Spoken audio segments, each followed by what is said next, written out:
Most travelers think carry-on travel is simple. Pack light, skip baggage claim, save time, save money. Sounds perfect, right? But here's the uncomfortable truth no airline advertises and no influencer explains properly. If something goes wrong with your carry on, the airline usually will not help you. Not with missing items, not with damaged valuables, not when you're forced to check it at the gate. And millions of travelers only learn this lesson the hard way.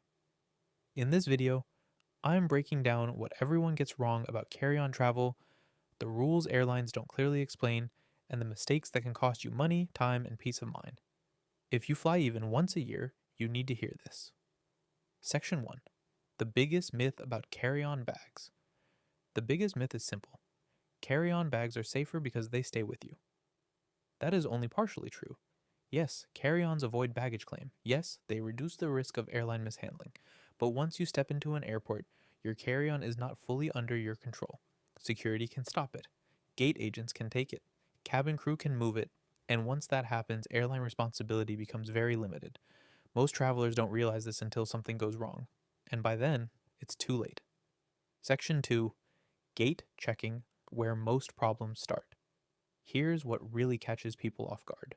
You board the plane. Overhead bins are full. A gate agent tells you, please check your carry-on. At that moment, many people assume, it's fine. It's still my carry-on. Wrong.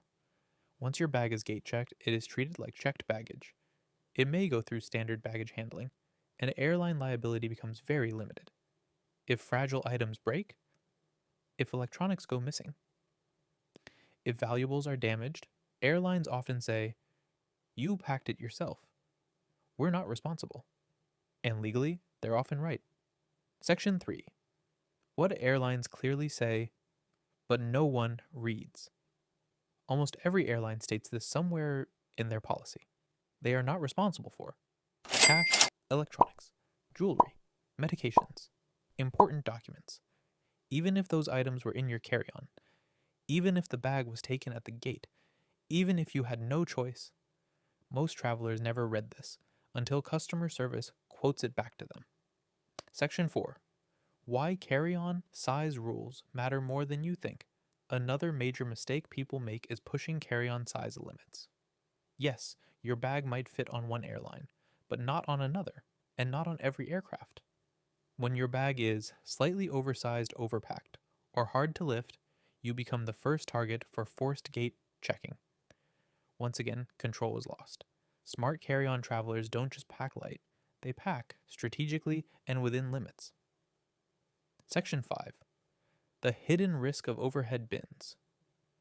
Even when your carry-on stays in the cabin, there's another issue people ignore. Overhead bins are shared space. Other passengers may crush your bag, force their luggage on top, move your bag without permission. If something breaks, airlines usually say, that was passenger handling, not us, which means no help. If your carry-on contains fragile items, you must pack it as if someone else will handle it badly, because sometimes they will. Section 6. What you should never put in a carry-on, yes, really. People assume carry-on means safe place. It doesn't. You should never rely on airlines to protect. Expensive electronics without padding, prescription medication without backups, important paperwork without digital copies, fragile souvenirs. Your carry-on must be packed for worst-case handling, not best-case travel. The moment something goes wrong, the airline will point to policy, not sympathy. Section 7. Security checks can separate you from your bag. Another overlooked reality, security. If your carry-on triggers secondary screening. Item. Removal. Manual inspection. You may be separated from it briefly. Mistakes happen. Items can be removed and not returned properly, and again, airlines will not take responsibility for security screening issues. Your protection is awareness and preparation, not complaints afterward. Section 8. International flights make this worse. On international flights, carry-on confusion increases. Different countries have different size limits, different security rules, different enforcement styles. What was allowed on one leg may be denied on another. Forced gate checking is far more common internationally, especially on return flights. This is where travelers lose items they never expected to lose. Section 9. The truth about fragile tags. Many people think a fragile tag protects their bag. It doesn't. Fragile tags are requests, not guarantees. Baggage systems don't slow down. Handlers don't always see them. And airlines still deny liability. If it can break, assume it might, even in a carry-on. Section 10. How frequent flyers actually pack carry-ons. Experienced travelers think differently. They assume gate checking can happen. Keep essentials on their body or personal item. Pack fragile items as if checked. Carry backups for critical items. They don't trust the system blindly. They prepare for its weaknesses. Section 11. Personal item versus carry-on. The real safety zone. Here's a secret most airlines won't highlight. Your personal item, the bag under the seat, is actually safer than your carry-on. Why? Because it's rarely gate checked. It stays with you. You control it at all times. Smart travelers keep medications, electronics, documents, essentials in their personal item, not the overhead bin. That's the real survival strategy. Section 12.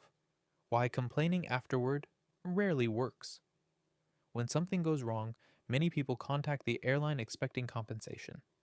But airlines rely on published policies, international conventions, liability, exclusions.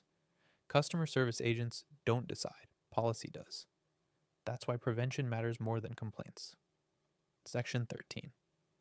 What airlines expect you to know, but don't explain airlines expect passengers to understand.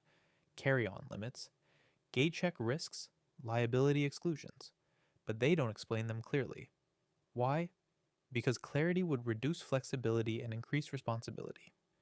So the burden quietly falls on the traveler. Section 14. The correct way to think about carry-on travel. Carry-on travel is not safe by default. It is safer only when managed correctly. You must assume. Your bag may be taken. Your items may be handled. Help may be denied and pack accordingly. Section 15. Simple rules that actually protect you. Here's the mindset shift.